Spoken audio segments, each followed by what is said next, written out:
I never thought my final revenge would come sealed inside a plain white envelope.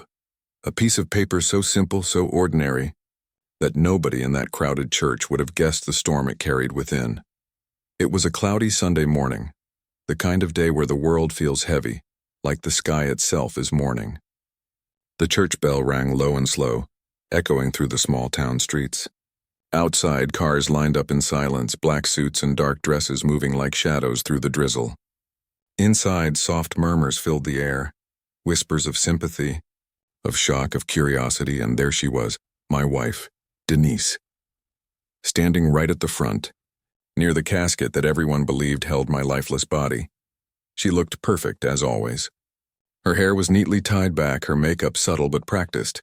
Even her sadness looked rehearsed. That black dress she wore wasn't new. It was her favorite one. The same one she'd worn to charity dinners and award nights back when we were that couple, the successful, smiling Harlans everyone envied. Now she was the grieving widow, the woman who'd lost her hard-working husband too soon, and she played the part beautifully. She dabbed her eyes with a lace handkerchief, lowered her head just enough to seem humble, but not enough to mess up her eyeliner. I could almost hear her in my head rehearsing what she'd tell people later, how strong she was trying to be, how I'd worked too hard, and how God must have wanted him to rest. The crowd believed her. Of course they did. People always believe tears when they fall from a beautiful face. The pastor's voice droned softly, talking about how I'd been a good man, a faithful husband, and a pillar of the community. And I suppose once upon a time I was. But as he spoke, all I could think about was how every word, every prayer, every tear being shed that morning, it was all built on a lie. Denise had lied to everyone. She'd lied to me, to our friends, to herself. But she didn't know, not yet, that I'd been the one to write the final chapter of our story. When the choir began to hum, that's when it happened. The doors at the back of the church creaked open, and a man in a gray suit walked down the aisle. His footsteps echoed against the marble floor, steady and sure, each one slicing through the quiet like a clock ticking toward truth. Denise turned slightly, her eyes narrowing, her hand frozen halfway to her cheek. The man stopped right beside her, his face blank but his voice calm. "Mrs. Harlan," he said, holding out a small white envelope. "Mr. Harlan wanted this delivered personally." After his passing, for a split second, she didn't move. Her hand hovered over the envelope like it was a live wire. Then, with a faint, shaky breath, she took it, her manicured fingers trembled slightly as she stared at the neat handwriting. Across the front, my handwriting, you could have heard a pin drop in that church. Even the organist stopped, playing for a moment, eyes darting toward her. Denise looked around, forcing a smile, pretending she wasn't rattled. But I know her better than anyone. I could see it even from the back of that crowded memory. The twitch in her jaw, the flicker of fear that danced in her eyes, the slight parting of her lips as she read the first line written just beneath her name. Her face went pale. The kind of pale that drains all the color from a person, not from sadness, but from shock and then silence, pure, deafening silence. No one in that church knew that the envelope she held, that plain, innocent piece of paper, wasn't just a donation slip. It was a confession, not a message, a final twist in a story that had started long before anyone gathered to mourn me. It was the key to everything she'd hidden, and everything she'd taken from me. I can still picture it, the way she tried to steady herself, pressing her lips together, pretending she was okay while the truth burned holes through her calm. People whispered around her, wondering what it was, but she didn't dare open it in front of them. She just held it tightly, like it might explode if she breathed too hard, and that envelope and that tiny slip carried a truth that would crush every lie she'd ever told.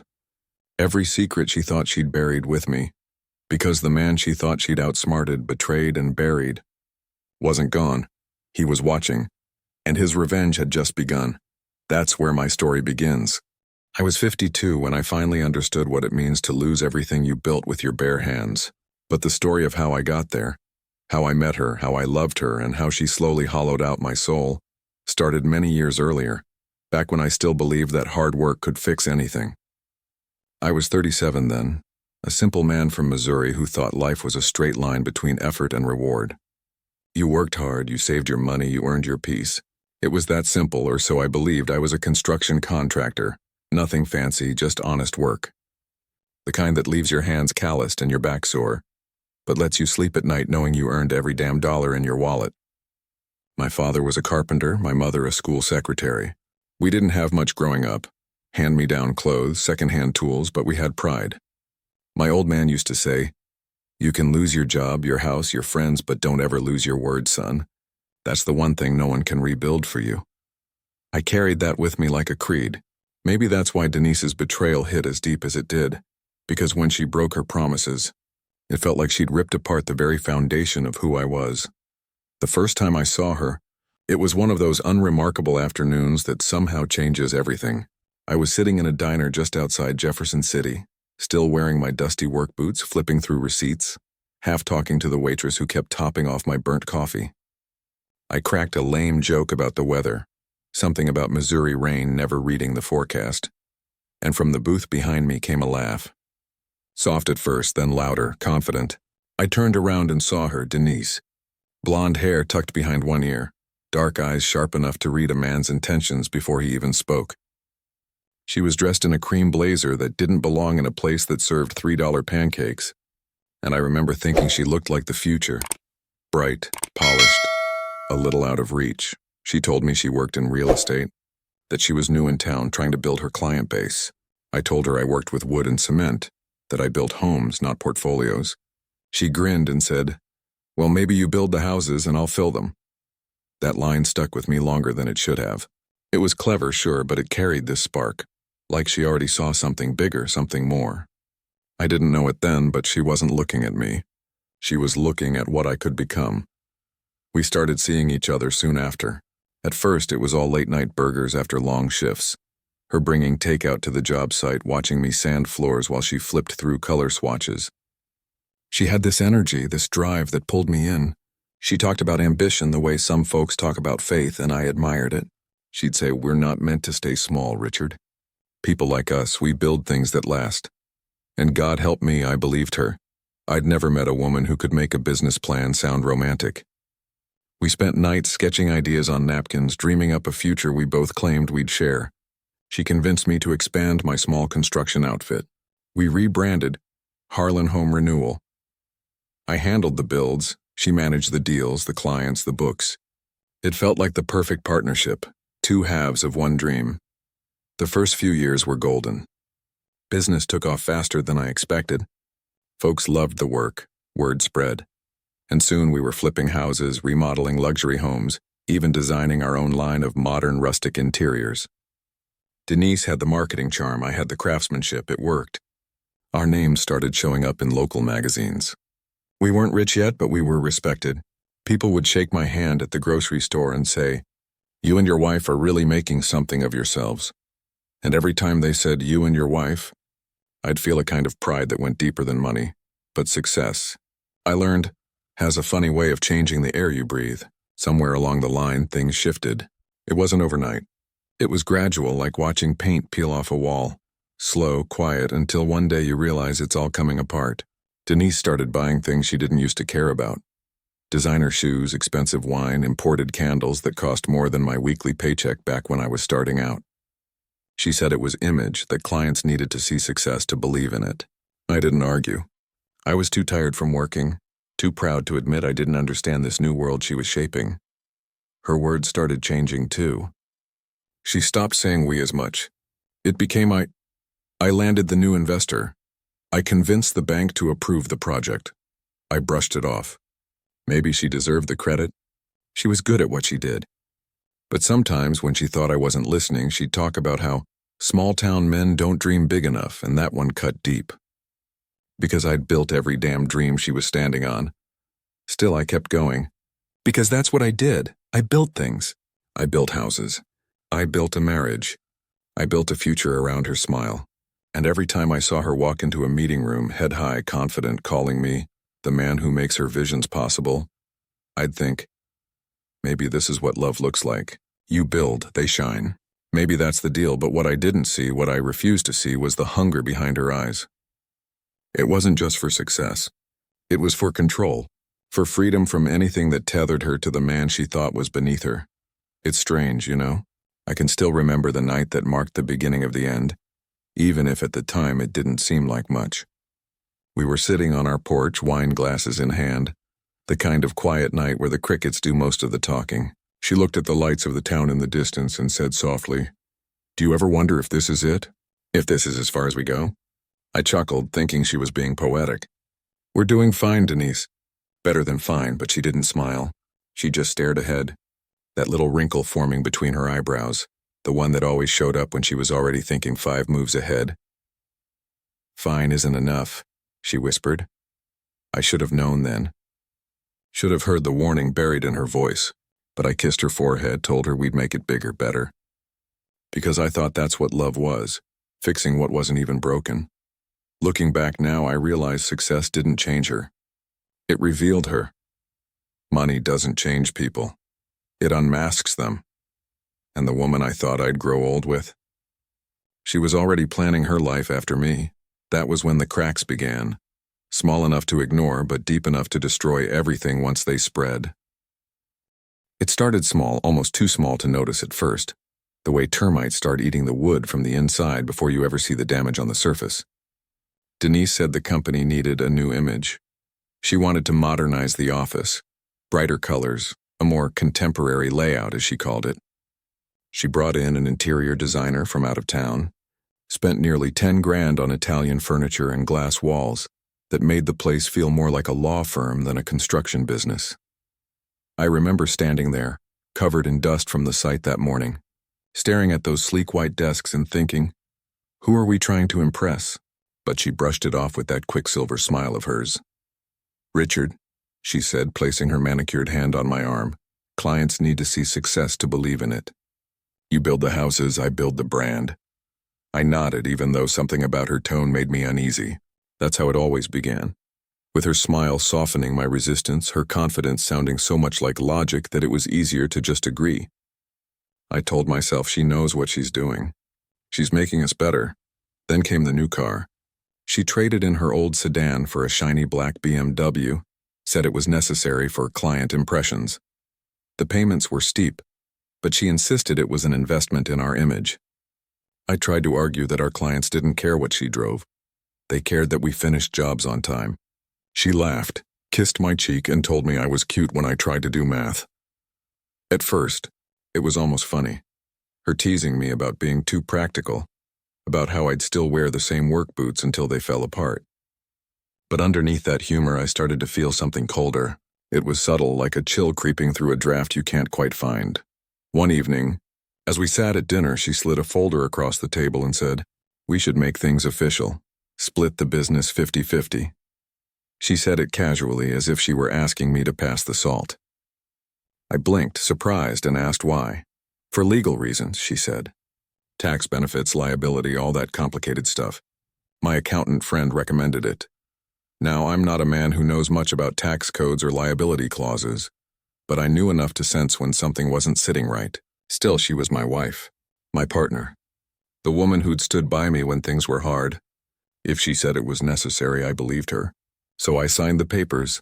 That was my first mistake. At first, nothing seemed different. Business rolled on, money came in, and Denise was more radiant than ever. She began attending real estate luncheons, networking with investors, talking about scaling up and expanding reach. She started using words I'd never heard her say before. Portfolio, liquid assets, ROI. I used to joke that she spoke a new language now, the kind only rich folks understood. But then, the cracks began to show.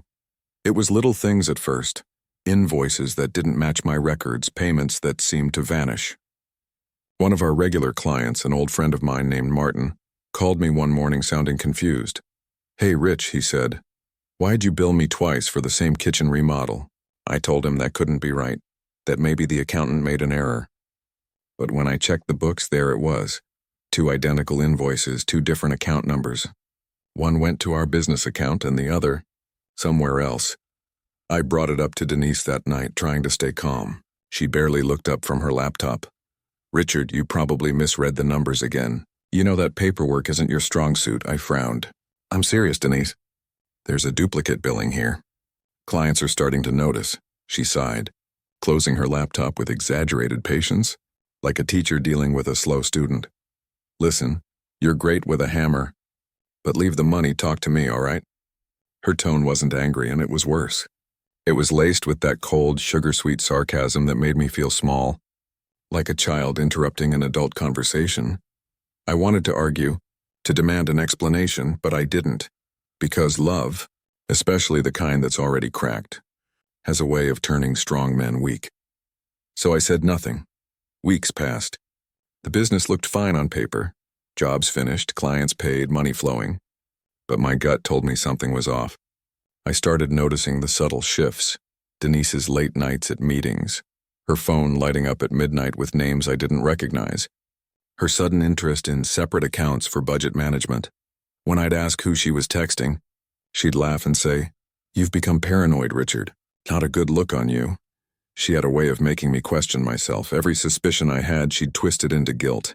"You think I'm lying?" she'd say with that sharp edge to her voice. "After everything I've done for this business? For you?" And I'd cave every time. I'd apologize, tell her I was just tired, just overworked. She'd smile again, kiss my cheek, and for a moment everything would feel normal. That's how manipulation works. It doesn't come with shouting or slammed doors. It comes with smiles that last just long enough to make you doubt the truth. But the truth doesn't disappear. It waits.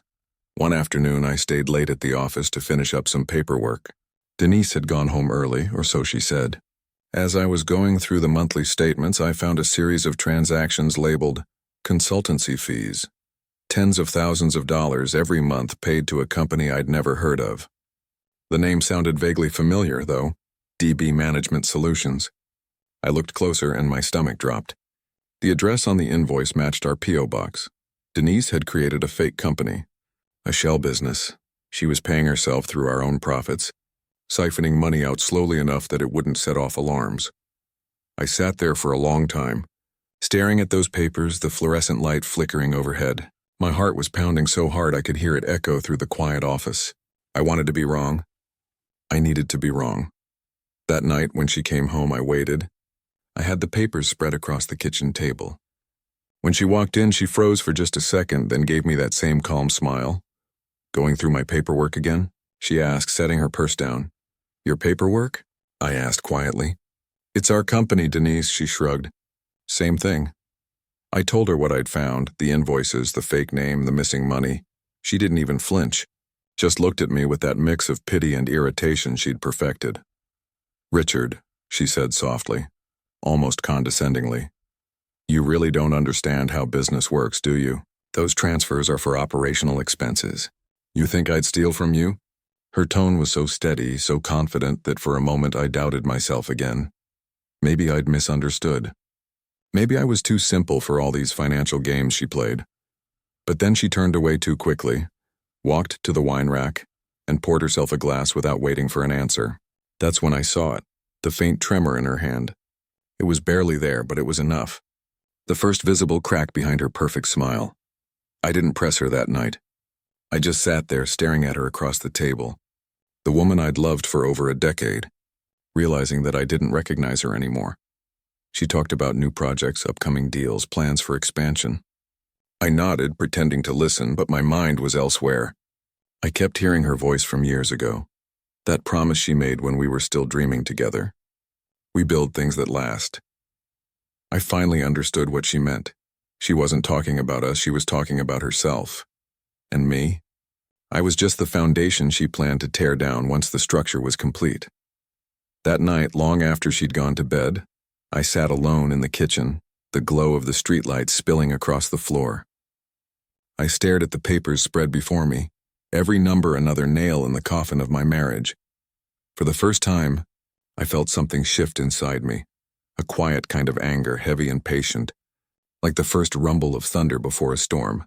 I didn't know it yet, but that was the night the old version of me started dying. The man who built homes was still there. But the man who built trust? He'd just learned what happens when the cracks behind a smile finally split the whole thing wide open.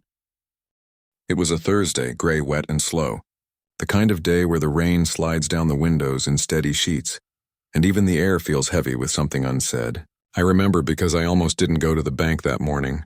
I'd been meaning to fix a small transaction issue, just a client payment that hadn't cleared properly, something routine. The branch smelled faintly of disinfectant and coffee. The teller, a young woman named Marcy who'd known me for years, smiled when I walked in. "Morning, Mr. Harlan," she said. "Hear about the business account?" I nodded, shaking rain off my coat. She took my ID, typed a few things into her computer, then paused. Her fingers hovered above the keyboard. I saw her brows knit together, a flicker of hesitation cross her face. "Is something wrong?" I asked, leaning on the counter. She hesitated, glancing around like she wasn't sure if she should speak. Then in a lowered voice she said, "Sir, are you aware of the joint account withdrawal authorization that was signed last week?" I blinked. "Joint account what?" She turned the monitor slightly toward herself, lips tightening. "It was authorized by your wife, Mrs. Denise Harlan. She came in last Thursday. Said you'd both agreed to allow large transfers from the business account to your secondary joint account. The paperwork was signed and verified." My stomach dropped. "What secondary joint account?" Marcy's expression shifted, professional neutrality giving way to quiet concern. She clicked a few more times, then said carefully, "It appears to be under her maiden name, Denise Barrett." That name hit me like a punch to the chest. Barrett. She hadn't used that name since our wedding, nearly 15 years ago. "Can you show me the signature?" I asked, my voice low, unsteady. She nodded, printed a copy, and slid it across the counter. I looked down at the page, my wife's elegant handwriting looping across the form, confident, practiced. A forged version of my signature sat beneath it. I stared at it for a long time, the paper blurring as my pulse pounded in my ears. It was neat. Perfectly executed. The kind of forgery that only someone who'd spent years watching your hand move could pull off. I didn't say another word. I thanked Marcy, took the paper, and walked out into the rain. The drops hit my face hard, cold, but I barely felt them. My hands were trembling, from anger, confusion, disbelief. I sat in my truck, staring at that piece of paper like it held the answer to every wrong turn in my life. And maybe it did. Denise had been siphoning money from our company, not just once or twice, and regularly, cleverly, over months, maybe years. Using her maiden name, she'd built a new identity within our marriage, a shadow version of herself, one I never really knew. I drove straight home, mind spinning. Every memory I had of her, every kiss, every promise, every night she'd said she loved me, started to rearrange itself, forming something uglier. I thought about the expensive decor she needed, the new car, the separate meetings, the whispered phone calls she took in the kitchen when she thought I was asleep. And suddenly, it all made sense. She hadn't just been lying about the money. She'd been building an escape route. When I got home, her car was already in the driveway. I could see her through the window, sitting at the kitchen counter, phone pressed to her ear. Her laughter carried faintly through the glass, bright, easy, familiar. Except this time it didn't sound like the woman I loved. It sounded like a stranger. I stood outside for a moment, drenched, the rain mixing with something burning behind my eyes. I should have gone in, should have confronted her, but something in me, maybe fear, maybe shame, told me to wait. I walked quietly to the porch and listened. Her voice was clear now, cutting through the sound of rain. She was laughing, that same laugh she once used to melt me. "He still thinks we're broke," she said, her tone dripping with amusement. "Can you believe that? Every time I tell him we're struggling, he works harder. It's almost adorable." A man's voice responded, too faint for me to recognize, but her reply came sharp and fast. "Don't worry, babe. Once the deal closes, I'll transfer the rest. He won't even know what hit him." My heart stopped. Babe. The word echoed through my skull, loud and poisonous. I don't remember breathing. I don't remember moving. I just remember standing there watching her from outside like some ghost haunting his own house. She twirled a strand of her hair, laughed again, completely unaware I was just a few feet away. That was the moment something inside me broke. Not in the loud, dramatic way movies show it. No shouting, no smashing plates, no tearful confrontation, just quiet. A heavy, suffocating silence that settled deep inside my chest. Because in that instant, I realized what she had done, and worse, who she truly was. She had taken everything I'd built. My sweat, my work, my dreams, and turned it into her personal currency. She'd played me, patiently and perfectly like a fiddle. Every smile, every I love you, every kiss goodnight had been part of her script. I wanted to burst through that door, to grab the phone from her hand, to demand the truth, but I didn't. Instead, I stepped back into the shadows, into the rain that had become my only witness. Because if there's one thing construction teaches you, it's this. You don't fix a collapsing structure by patching the cracks. You study it. You understand where it went wrong. And when the time comes, you tear it down the right way. So I left that night without a word, drove aimlessly through the storm, the paper with her forged signature still in my jacket pocket. I don't know how long I drove, hours maybe, the wipers squeaking against the glass, the world outside a blur of gray and headlights. My mind replayed her laughter over and over, like a cruel loop I couldn't escape. He still thinks we're broke. That line stuck to my ribs like poison. By the time I parked by the river, dawn was creeping through the clouds. I sat there exhausted, empty, and soaking wet. I thought about everything. The years of work, the long nights, the sacrifices I'd made to give her a good life. And for what? So she could build her secret fortune on the back of my blind trust. That was the moment I stopped being the man who trusted Denise. That was the night my love finally died, not with shouting, not with tears, but with quiet, deliberate clarity. I didn't know exactly what I was going to do next. But I knew this. She'd built her little empire on my back, and one day I was going to make her watch it crumble, because the woman inside that house might have thought she'd won, but she hadn't realized. She'd just awakened a man who'd spent his whole life building things from the ground up, and a man who knows how to build also knows how to destroy. It's strange how fast a life can fall apart. You spend years building it brick by brick, long days, calloused hands, late nights under flickering office lights, believing hard work can protect you from betrayal. But when it finally happens, it doesn't crumble slow. It collapses like a building in one violent breath. And before you even understand what's happening, you're standing in the ruins wondering how you missed all the warning signs. That's how it was for me. Within months, everything I'd worked for, the business, the house, the reputation I'd spent a lifetime earning, all of it was gone. It started small, like a faint rattle in the walls before a storm. A few late bills, some missing paperwork, clients pulling out without warning. At first I thought it was just bad timing. Construction's unpredictable after all. But then the letters started coming.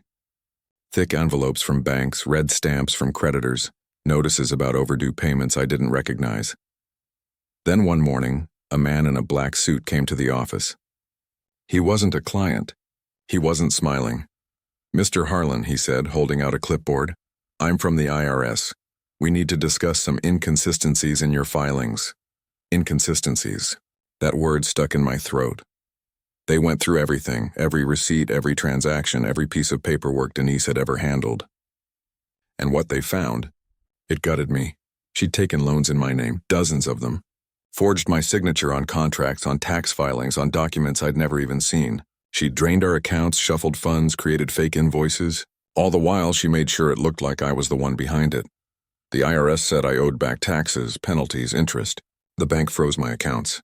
My construction licenses were suspended pending investigation. My name became the headline in local business columns, whispered about in small-town bars. "Did you hear about Harlan Construction? The guy's under federal review. Turns out he's been hiding money." I didn't even know how to defend myself. Everything they had pointed straight to me. Every signature matched mine because she'd learned it. Every account was under my name because I'd trusted her with access, and the worst part? When it finally went to court, she didn't just stand beside me. She stood against me. I still remember that day like it was branded into my bones. The courthouse smelled of old paper and coffee. I sat at the defendant's table in a cheap suit that didn't quite fit anymore. Lost weight, lost sleep, lost everything. And there she was, sitting across from me in a tailored black blazer, her hair neatly pulled back, a string of pearls around her neck. She looked every bit the picture of a wounded, loyal wife. When the judge asked her to take the stand, she walked up gracefully, clutching a tissue for effect. The courtroom lights reflected off her tears. those same crocodile tears she'd practiced her whole life. And then she began to speak. She told them I'd gone behind her back, that I'd handled the finances without consulting her, that she'd discovered irregularities but had been too scared to confront me. She painted me as a man spiraling under pressure, the hard-working husband who couldn't handle success, who hid things out of pride. And every lie she spoke was another nail in my coffin. I wanted to shout, to tell them everything, to show the truth, but every piece of paper, every signature, every transaction was stacked against me. She'd built her story like a fortress, and I was the fool standing outside it with bare hands. At one point, our eyes met across the courtroom. There wasn't guilt there, just calm. Cold, calculated calm. She even tilted her head slightly, the faintest curve at the corner of her mouth. Not a smile exactly, but close enough to make my stomach twist. When it was all over, the judge's words felt distant like echoes in a tunnel. He ordered my accounts frozen pending investigation. My business assets were seized. The house was to be divided. Half to Denise, the spouse unaware of wrongdoing. Half. The same woman who'd orchestrated every piece of the fraud walked out of that courtroom with her head high and her record clean. And me? I walked out broke, humiliated, broken in a way I can't fully explain. The construction company I'd built from nothing was gone overnight. My employees, men I'd worked beside for years, moved on. The equipment was auctioned. My name became a curse. I couldn't walk down Main Street without feeling the weight of people's stares, their pity, their judgment. I went from being the guy everyone called for help to the man everyone whispered about. At night, I'd sit alone in a one-room apartment, a far cry from the home Denise and I once shared, staring at the ceiling, wondering how one woman could strip a man of everything, including his sense of self. I'd built her a life out of sweat and concrete, and she'd repaid me with ruin. The thing that hurt most wasn't losing the money, or the business, or the house. It was realizing how completely she'd fooled me. All those nights we spent planning our future, the trips we'd never take, the retirement home by the lake we'd dreamed about, they were lies wrapped in laughter. She didn't just betray me.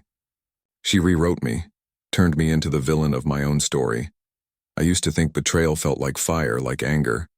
But it doesn't. It's cold, quiet, like standing in an empty room after a storm, surrounded by the echoes of what used to be your life. And sitting there, with nothing left but the clothes on my back and the weight of her lies pressing down on me, I understood something for the first time. Sometimes, when someone destroys everything you are, the only thing left to do is rebuild. But this time, I wouldn't build for love. I'd build for revenge, because Denise thought she'd buried me beneath her lies. But she had no idea. The man she'd left for dead was about to start digging his way out. After the divorce, I left town like a ghost someone finally noticed was missing. I didn't fight the papers, didn't call the lawyers that week. There was nothing left in that life worth the sound of my own voice. So I packed a single duffel bag, shoved a toolbox into the back of my old pickup, and drove until the highway turned into 2 lanes, and the convenience stores grew further apart. I found a small cabin for rent up in the Ozarks, the kind of place where the map still calls a road scenic, when it's really just gravel and prayer. The owner was a quiet man who took my cash without questions, then showed me the shack with a polite nod and left me with a stove that leaked and a roof that whistled whenever the wind changed. For months, I lived small. No phone, no social media, no calls asking about invoices or contracts. Just me, the cabin, and the steady sound of rain beating on tin. The first nights were the worst. I'd lie awake listening to the old wood creak and feel like the house was full of voices. The laughter from holidays, the clack of Denise's heels on the kitchen tile, the way she'd say my name when she wanted something. I'd wake up sweating, my hands remembering the feel of a hammer even when my head told me I should sleep. But solitude has a way of teaching you things you don't want to learn in company. It strips away who other people made you be and leaves the person you actually are. For a long time, I'd defined myself by other people's reflections. The husband, the business owner, the guy folks waved to on Main Street. In the cabin, there was no audience. There was only me and the slow work of staying alive. I started small. The cabin's deck needed a new board, so I pulled a rotten plank and cut a new one from cedar.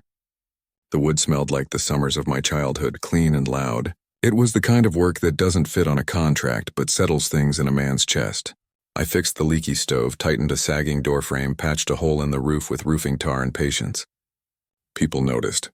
Neighbors who at first gave me the kind of wary glance strangers give when they see someone new in town started leaving envelopes of cash on my porch for odd jobs. An old widow asked me to fix a fence. A couple in their 60s wanted the trim redone before their daughter came home from the city. Word traveled the slow way small towns trade information, over porches, at the feed store, through the walkie-talkie channels of people who live a life built on favors. The work was honest and hard. I woke with the sun, cheap coffee steaming in a dented mug, hands numb from cold and muscle. The days were measured in the sound of saws and the rhythm of hammers. There was no client to flatter, no partner to second-guess me, just a problem and the tools to solve it. My back hurt in ways it hadn't when I was younger, but for the first time since Denise left, the pain had a name: earned. I slept like I'd earned it. Solitude gave me clarity. It's a blunt instrument, but a fair one. Without the noise, I began to see how Denise had moved through our life, not as a partner but as an architect of escape. The shock and humiliation from the courtroom dulled into something else, a colder edge that didn't burn so much as sharpen.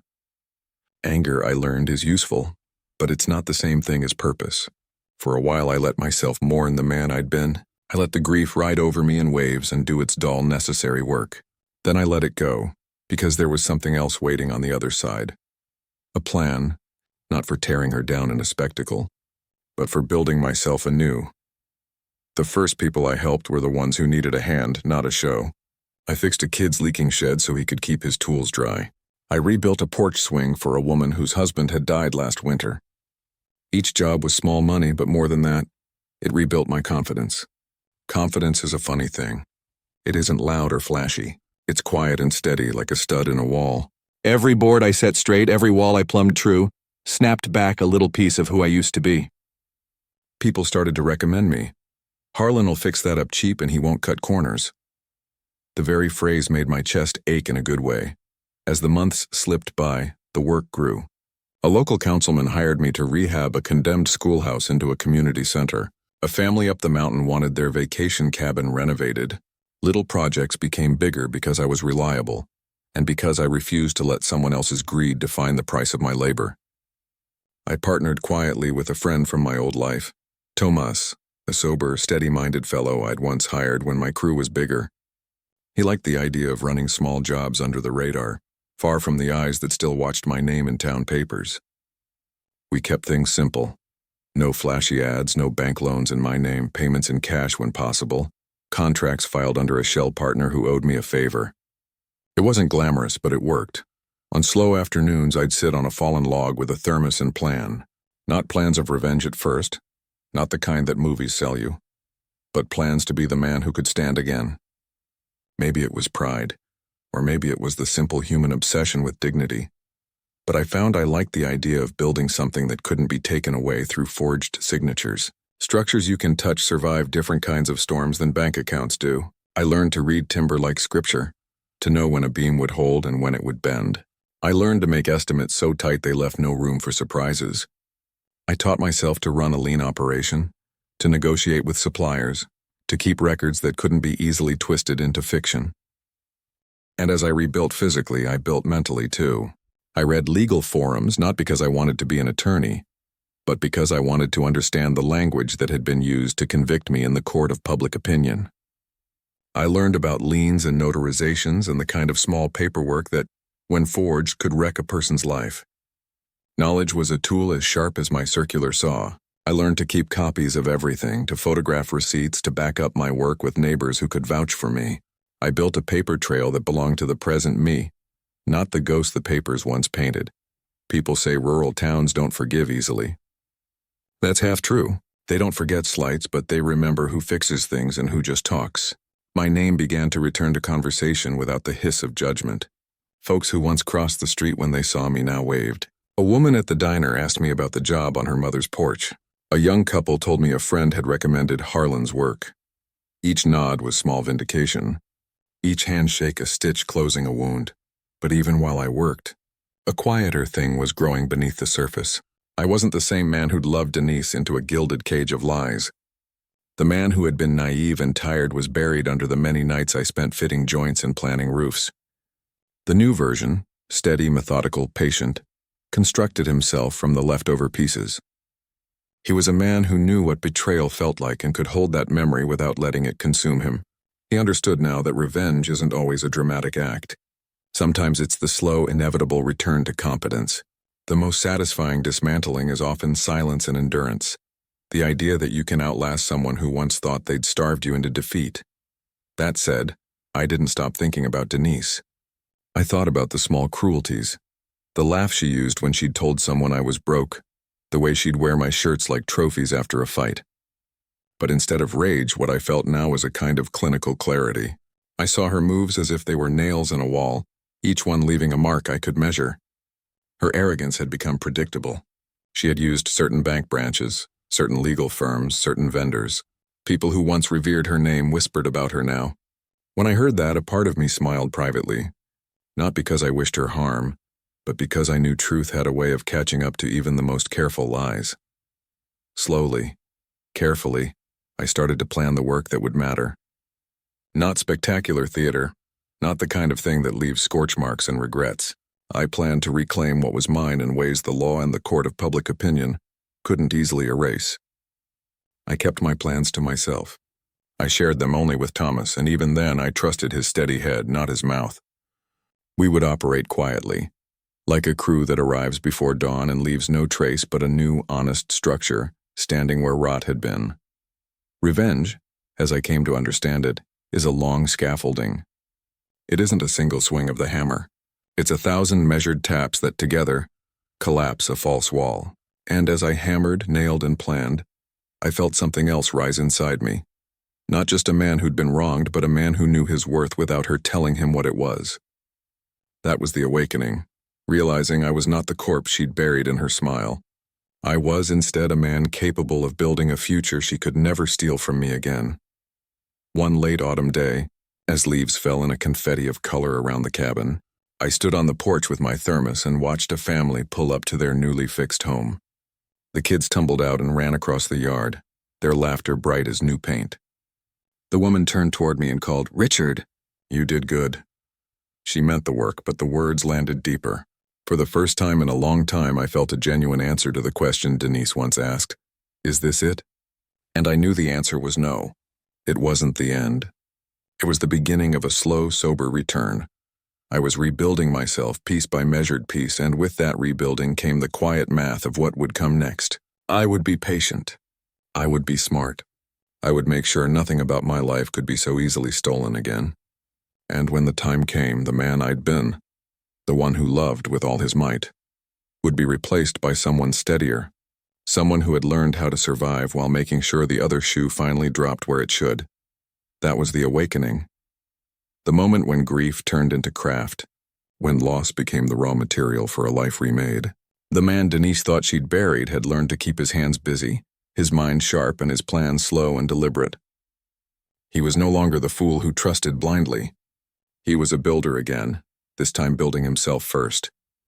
3 years passed like a slow, patient thaw after a brutal winter, the kind of years that don't rush, they simmer. I had built a new life with hands that had learned precision, discipline, and quiet intent. My name didn't appear on any contracts, no tax IDs, no paper connections to the man the IRS had once dragged through the mud. On paper, I no longer existed. The business, though, was very real. I'd partnered with Thomas, the only man who had stood beside me when everyone else crossed the street. He had the name, the credit, the paperwork, all clean, all untainted. We registered the company under his ownership, but the vision, the system, the structure, that was all mine. We built houses, cabins, renovations, restoration projects, but the real craft was in how we built the business itself. No trace of Richard Cole. Cash flowed in quietly, work orders came steadily, and before long the company became one of the most trusted in 3 counties. Thomas handled the public face, and I worked behind the scenes like a ghost carpenter. I'd show up on job sites under an alias, usually just Rick, wearing a cap low enough that no one noticed the lines of age or the faint recognition that might flicker across a stranger's eyes. People didn't ask questions in small towns, they just cared if you did the job right, and business boomed. There was a certain poetry in that. How the ruins of my old life had become the foundation for something stronger, quieter, and infinitely smarter. Every nail I drove into fresh wood was a reminder that the man Denise had destroyed was only a blueprint. What stood now was a reconstruction, leaner, harder, unbreakable. For the first time in years, my nights were peaceful, until one wasn't. It was late autumn again, the time of year when the wind sounds like someone sighing through the trees. I'd just finished a project and came home with the smell of sawdust still on my clothes. I poured myself a glass of bourbon and sat down in front of the computer. Out of old habit, maybe curiosity, maybe masochism, I typed her name into the search bar. Denise Calloway, and there it was, a glossy article from the Gazette. Local entrepreneur couple launch prestigious design firm. There she was, smiling in the photo, arm wrapped around a man named Victor Hale. The name punched the air out of me. Victor. One of our old clients. Back when we were together, he'd hired us for several luxury remodels. I remembered his slick demeanor, the kind of man who shakes your hand while scanning the room for someone more important. Now, there he was standing beside Denise, dressed in the same smugness that used to make me grit my teeth during meetings. The article praised their vision, their new design philosophy, their innovative funding model. I didn't need to read between the lines, I could see it clearly. The startup capital for their firm had my name written all over it, though scrubbed clean by forged papers and stolen signatures. The money she took, my money, had simply changed outfits. That's when I felt it. That slow, steady, dangerous calm.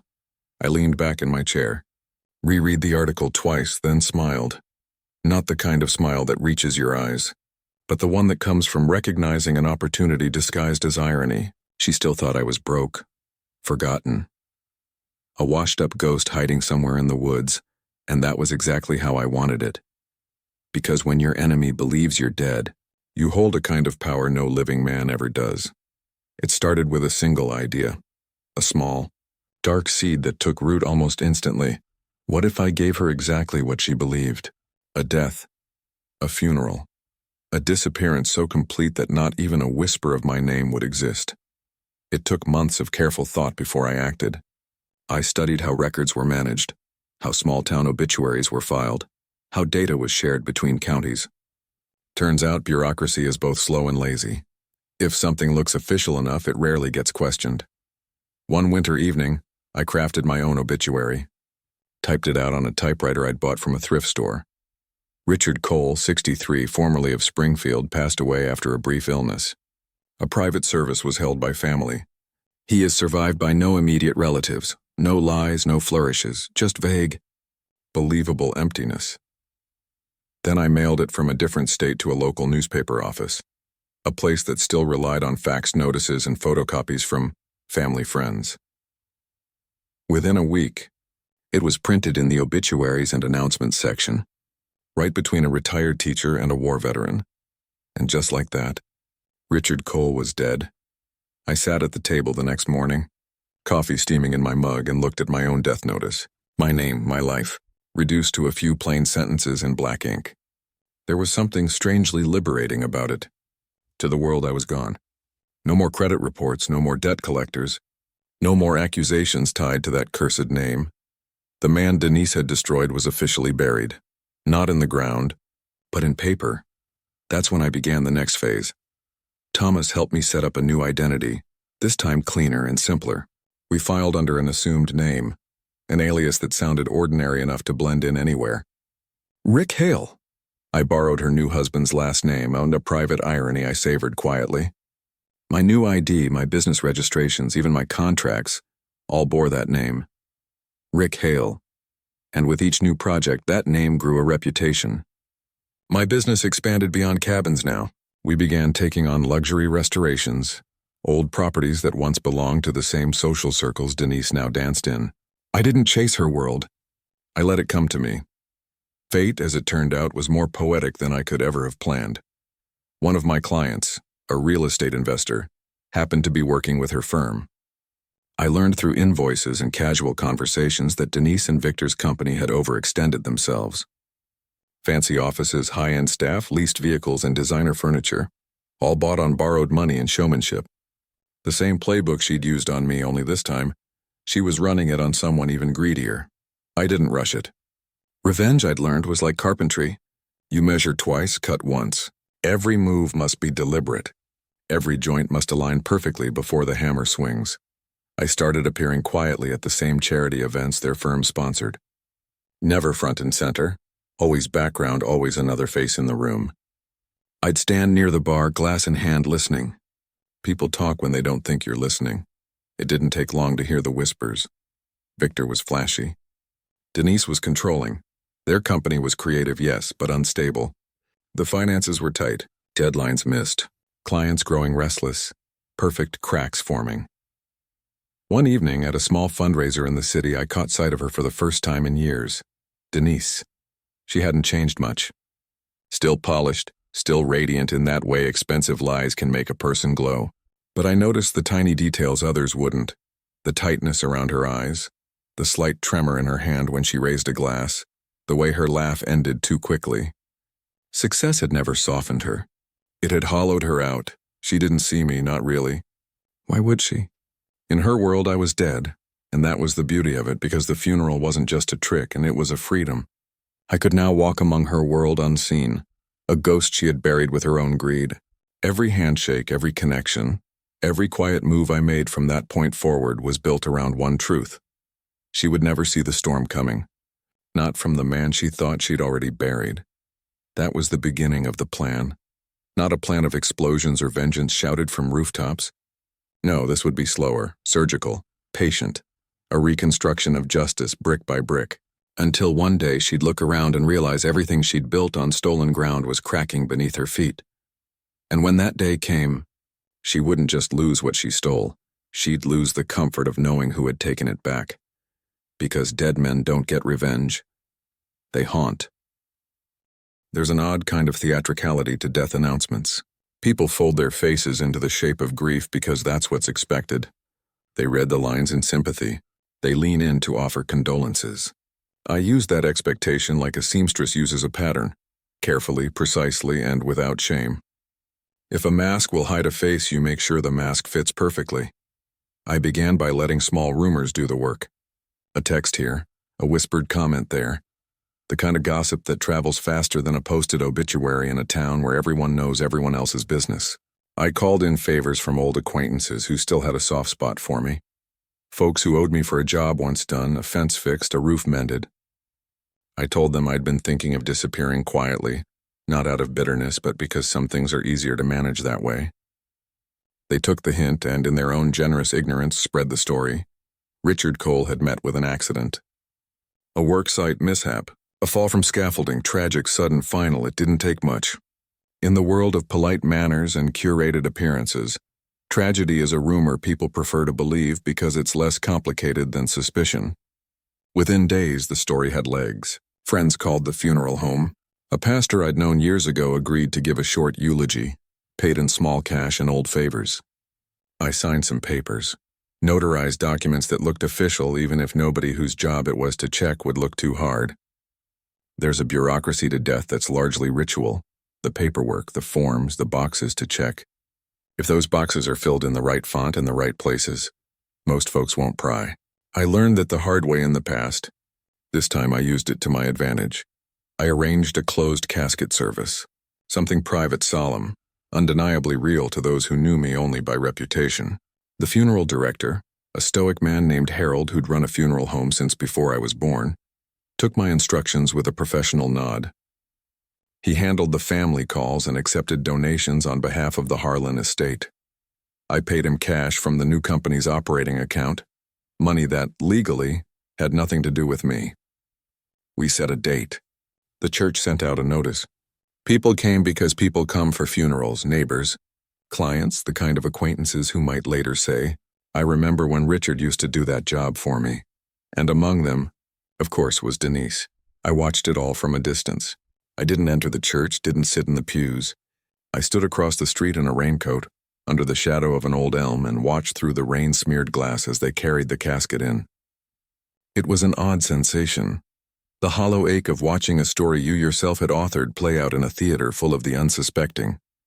Denise was there, front row, wearing her carefully arranged grief like a new dress.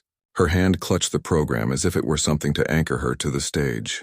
People who had once praised her for being business savvy now whispered about how strong she was during her sorrow. It was almost comic if it hadn't been so weighted with truth. Donations were collected in a neat box near the front, envelopes and checks folded with practiced care. I'd arranged for a number of them to be larger than most. Friends in on the plan, old clients who'd silently agreed to play their part. The clink of cash and the rustle of paper were like applause to me. The pastor read a short message about hard work, about a man who loved to build, about quiet honesty. He said words people liked. He served his community, he intoned. No one questioned anything. The ritual smoothed the edges of curiosity. Ritual is a powerful anesthetic. And then came the delivery. I had asked Harold to hand one particular envelope to Denise personally at the close of the service. I wanted it to happen where eyes would be on her, where the small betrayal would be amplified by the hushed room. He hesitated at first, understanding that some people might find it cruel. I told him it was necessary. He understood obligation. He handed the envelope to Denise with a small, almost ceremonial bow of the head, saying in his curt, practiced voice, "This was left in Mr. Cole's name. He wanted it given to his next of kin." You could see the way she braced herself as if expecting a final performance to be required of her. Her fingers closed around the envelope with that same practiced grace she used when signing checks. Only now the stakes were different. She didn't open it at first. She tucked it into her purse, face composed, eyes watching the room like a cat measuring the room for exits. The whispers swelled, and then, as if someone had exhaled, the choir resumed its somber hymn. Later, in the reception hall where people drifted with coffee and paper plates, she excused herself and slipped into a small coat room. That's where Harold found her and, true to our plan, guided her hand to open the envelope. She unfolded the paper, and in that small room, under a fluorescent bulb that made the skin look too pale for comfort, she read. It was not a bank slip, not at first glance. It had been made to look ordinary. The neat header of a charity, the official-looking stamp, the line items describing the transfer. But where the eye expected my name was instead a certified transfer notice, a guarantee of movement, a paper that leaves no room for doubt. The amount was printed in bold numerals that refused to hide, $250,000. The sum read like an accusation. The transfer had been authorized and completed. The charity named was specific, a small but rigorous organization that helped former inmates re-enter society, offering trades training, housing support, and legal aid. She read the line twice, then a third time, as if the letters might rearrange themselves into something more comfortable on a later pass. Her face changed color in that half-second like the weather shifts in the Ozarks, a bruise of shock replacing the practiced sorrow. Hands that had been steady faltered. The ink of her mascara smudged faintly where her fingers had brushed her cheek. She looked at the stamp, then at the printed name, then at the signature beneath it. My name written in my hand as if to haunt her, though not as the giver but as the author of a last lesson. Attached to the slip was a note, plain paper, my messy script. Short like a nail in a hinge, not long enough to rant, just enough to cut.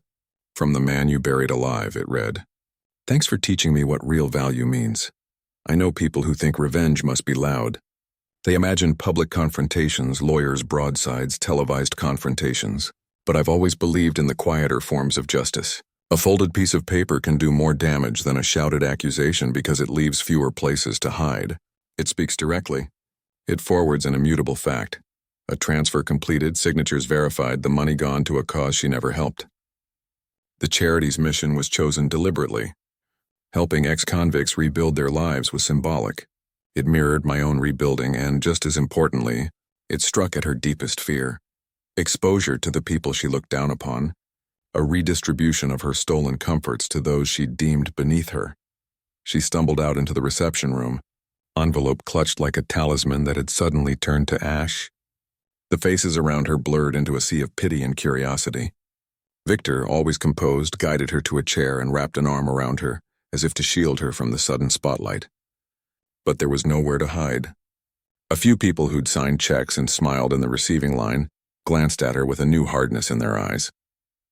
Conversations that had been polite minutes before now broke into staccato sentences. People who'd once joked about her savvy now asked quiet, probing questions. A woman I'd known for years, someone who'd loaned me a trailer in a pinch, met my eyes across the room and simply nodded, sympathy tempered by the clear understanding that justice, even shaped strangely, had arrived.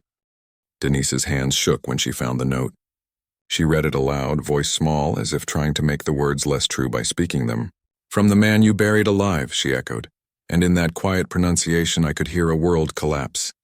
Her composure cracked like the thin glass of an old window pane, not the dramatic flailing of a movie scene, but the slow unraveling that looks worse because it's so real.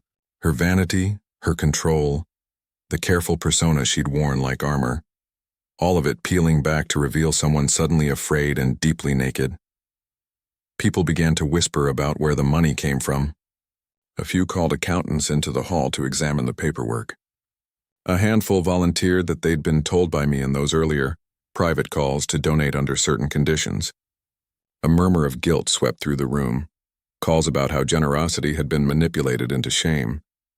Victor's face darkened with calculation, the kind that recognizes liability in the blink of an eye. Denise's hand flew to her throat. She looked as though she might faint. Someone fetched water. Harold hovered with the quiet dignity of a man who'd seen too many theatrics to be shocked by one more. I watched it all, back under the elm, the rain stopping as if to listen. There was no glee in me, or at least not the kind people expect. What filled me was a sober, heavy satisfaction, the slow release of a pressure valve that had been building for years. The money had been returned in a way she couldn't bury or launder away. It was certified, recorded, witnessed. It lived now where she could not touch it, with people who needed it more than she ever did. That night, I drove back to the cabin with the taste of winter on my tongue, and the knowledge that one small envelope had done exactly what I intended. It had put a mirror in front of her that reflected a life she'd tried to perfect and revealed the cracks. It had redistributed a sum she'd stolen into a place she despised, and it had attached my handwriting, my voice, to the action, a final proof that the man she thought dead had been the one to close the ledger on her theft.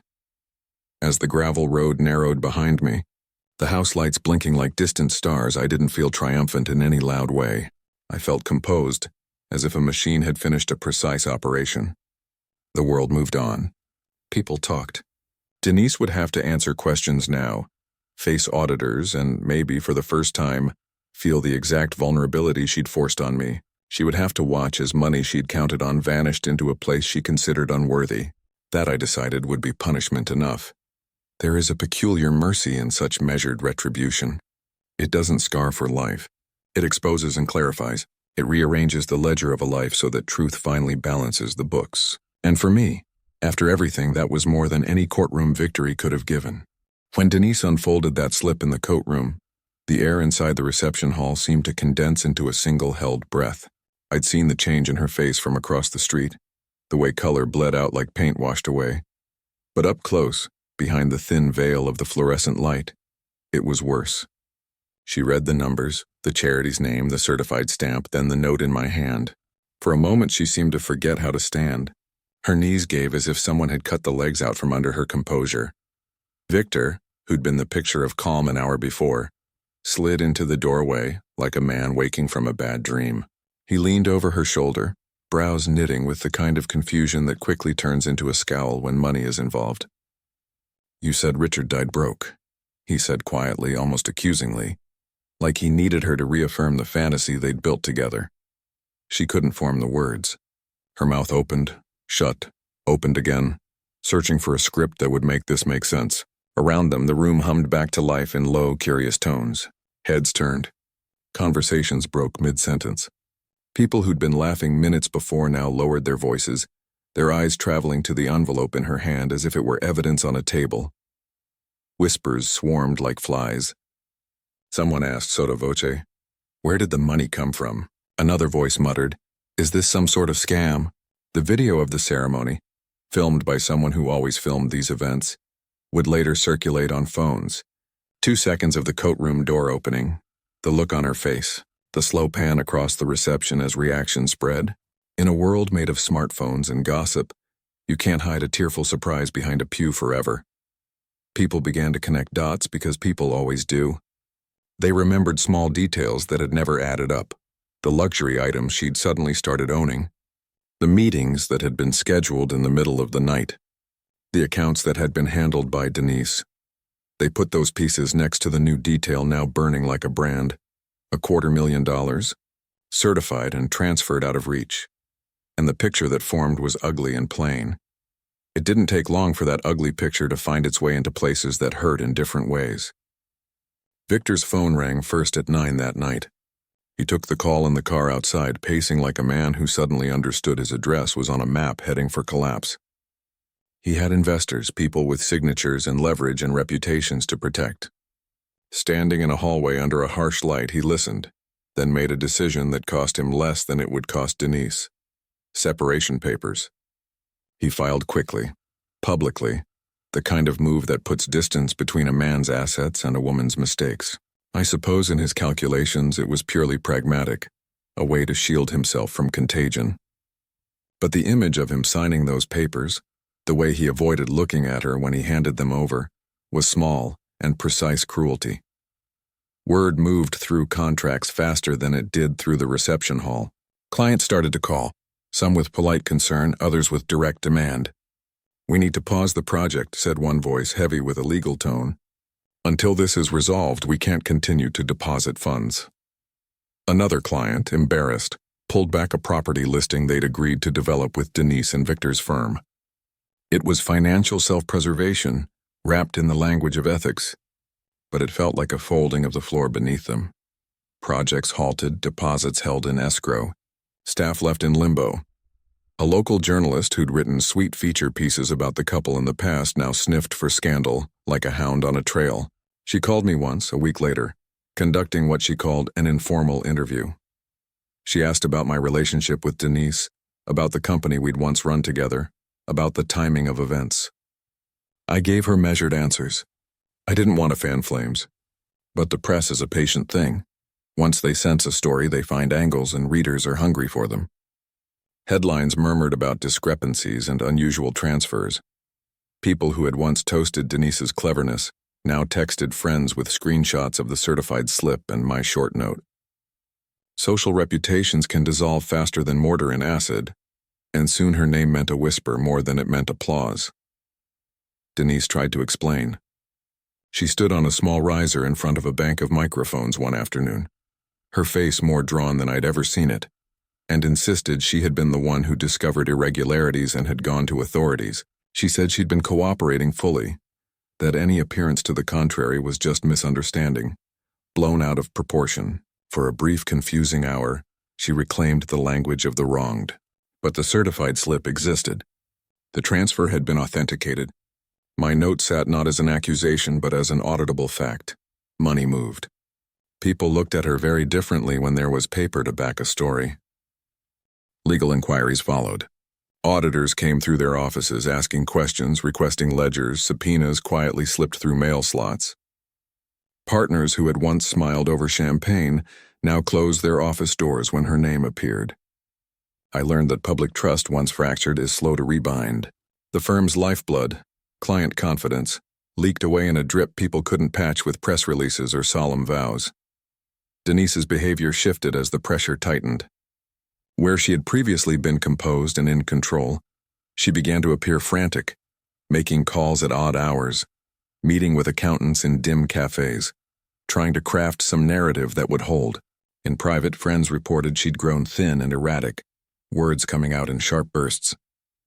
Her laugh, once calculated and crisp, became brittle, a sound that ended with a cough of nerves. She stopped going to the charity galas she once used to host.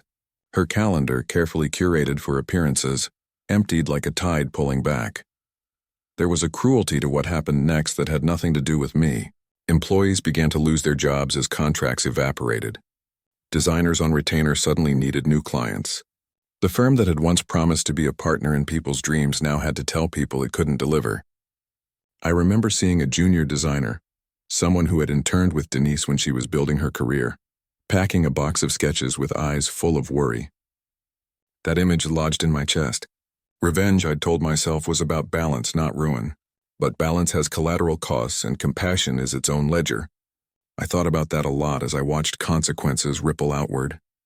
Then there were the private moments that stung in ways no public announcement could. Friends who once invited Denise to dinners now stopped picking up her calls. The gossip at boutique shops turned cold shoulder snubs. Invitations were rescinded with polite lies. I watched her, through windows and through the slow drip of community updates, move from revered figure to someone people kept at a cautious distance. I didn't orchestrate each fallout. I set one domino in motion and watched a structure built on greed topple in a way that exposed shaky foundations rather than elegant design. Denise reached out to me in those weeks, once through a mutual acquaintance. She sent a note that asked for a meeting or at least for an explanation. The message was short, almost pleading. I read it sitting on the porch of my cabin with the lake stretching silver and indifferent before me. My hands were steady. She wanted me to confirm the transfer, to say it was a mistake, to take it back, to patch the tear in her life. But I had learned to set boundaries. Whatever she did now was baked into paper and witness. Undoing it would require bending truths I no longer trusted. I chose silence. I wasn't cruel. I was finished. In the weeks that followed, she attempted legal answers, hired lawyers, issued statements. But law moves slow and media moves hungry. Clients had already signed new contracts elsewhere. And more than the legal consequences, there was the social erosion, a slow grinding isolation that, to an extrovert like Denise, felt like a harsher sentence than anything a court could impose. Pride, once an engine for her ambition, now became a barricade. I watched the fall not with glee, but with the calm of someone who'd finally balanced a ledger. I'd given back what had been taken, placed it where it mattered, and allowed the truth to do its ordinary work. The man I'd been once would have wanted to scream and make a scene, to see her ruined in front of everyone. The man I had become understood the real power lay in exposure, in letting a life built on lies collapse quietly in sunlight, so that people could see the structure beneath the paint. And as the dust settled on her public fall, the world turned. People moved on. New headlines appeared. New firms rose. New scandals, perhaps, would take their place.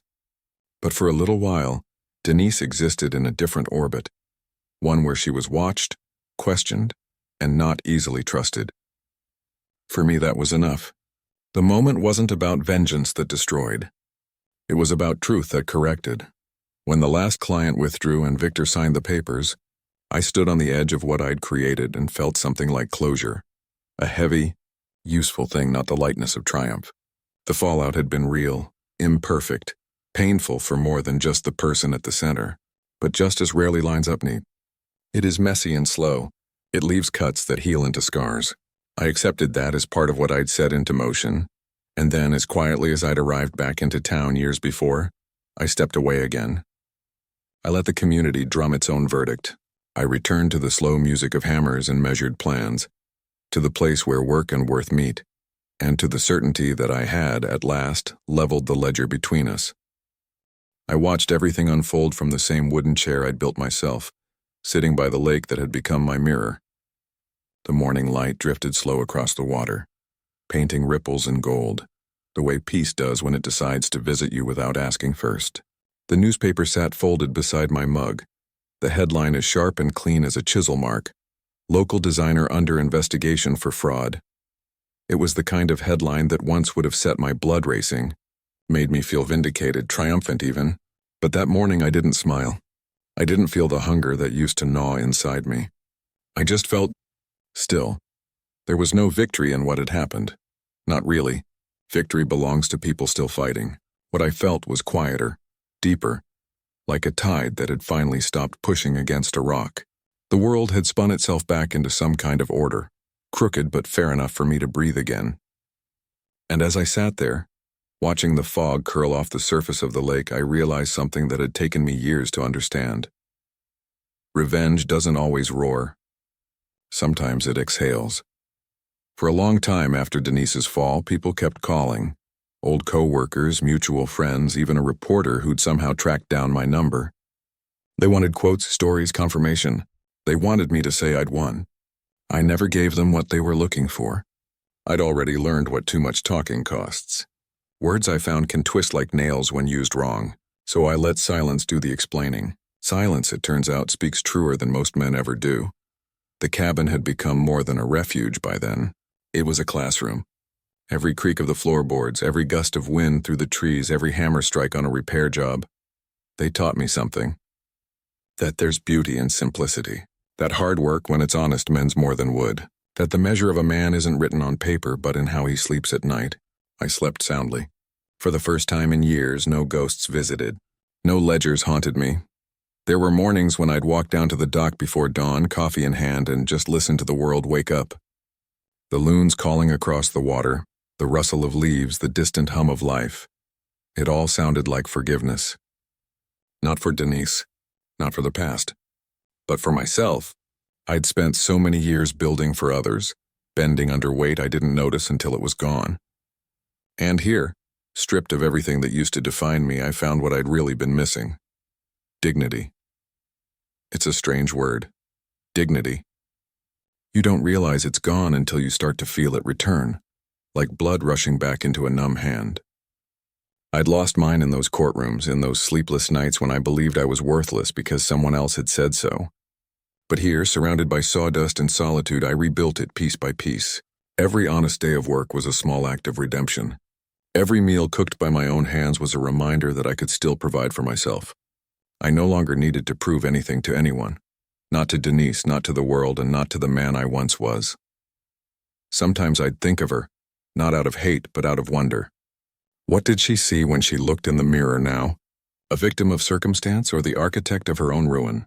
I'd like to think deep down she saw the truth. That's what real revenge is, not fire, not ruin, but reflection. Making someone live long enough to face what they built with their own two hands. There's no harsher punishment than seeing yourself clearly when it's too late to change. I found myself living differently after that. The pace slowed. The noise dimmed. I stopped chasing the kind of success that wears a suit and starts with a dollar sign. My wealth became simpler. A repaired roof that didn't leak in the rain. A good night's sleep after a long day's work. The satisfaction of seeing something built right.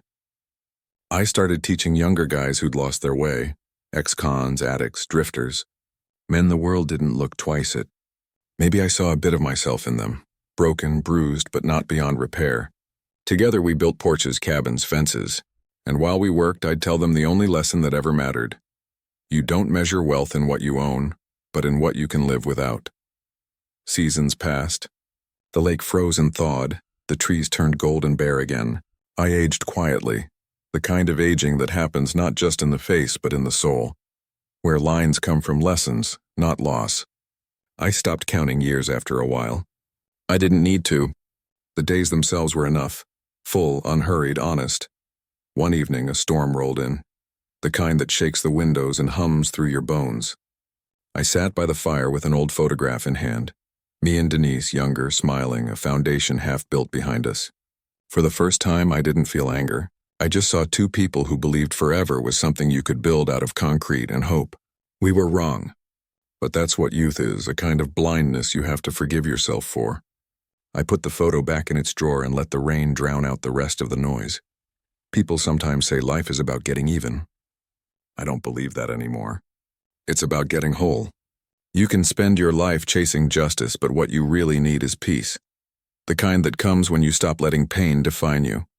I'd spent half my life building things that fell apart.